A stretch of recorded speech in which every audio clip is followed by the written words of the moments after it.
தமிழரசி,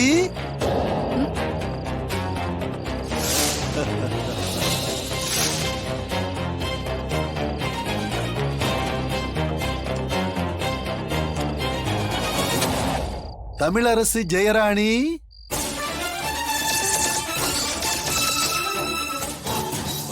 கொஞ்சம் முன்னாடி வரீங்களா?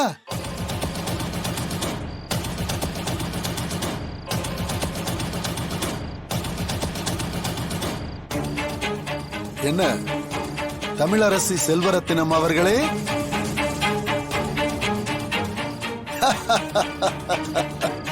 உங்க அப்பன் பேரை கேட்ட உடனே அப்படியே மனசு துடிக்குதோ? துடிக்கும்ல, ஏன்னா உனக்குள்ள ஓடுறது ஜெயராணி செல்வரத்னத்தோட ரத்தம் தானே, துடிச்சுதான் ஆகும். ஒண்ணு இல்ல, உங்க அம்மா ஜெயராணி மேல ஒரு சின்ன டவுட். உங்க அப்பா எங்க இருக்காருன்னே தெரியல.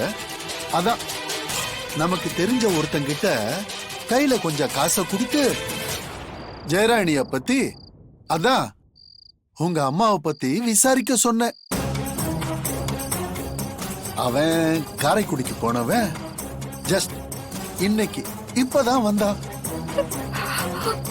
உன் குடும்பத்தை பத்தின எல்லா தகவலையும் புட்டு புட்டு புட்டு வச்சிட்டான்.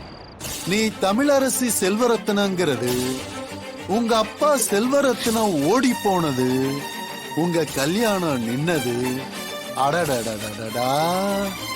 அதுக்கப்புறம் நீ சென்னைக்கு வந்து உன் அடையாளத்தை மறைச்சிக்கிட்டு ஜனா கூட சேர்ந்து இப்பவும் கண்ணாமூச்சி ஆட்டம் ஆடிக்கிட்டு இருக்க பத்தியா? அது வரைக்கும் எனக்கு தெரியும். இந்த விஷயத்த உடனே ஜனா கிட்ட சொல்லணும்னு நினைச்சேன். சாச்சா, உன்கிட்ட சொல்லிட்டு செய்யறதான நியாயம். அதான் யோசிச்சேன், சொல்லல.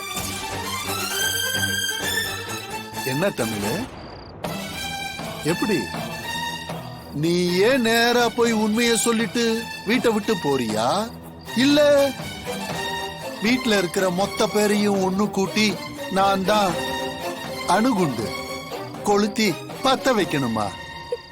சித்தப்பா ப்ளீஸ் சித்தப்பா, அந்த விஷயத்த மட்டும் யார்கிட்டயும் சொல்லிடாதீங்க சித்தப்பா.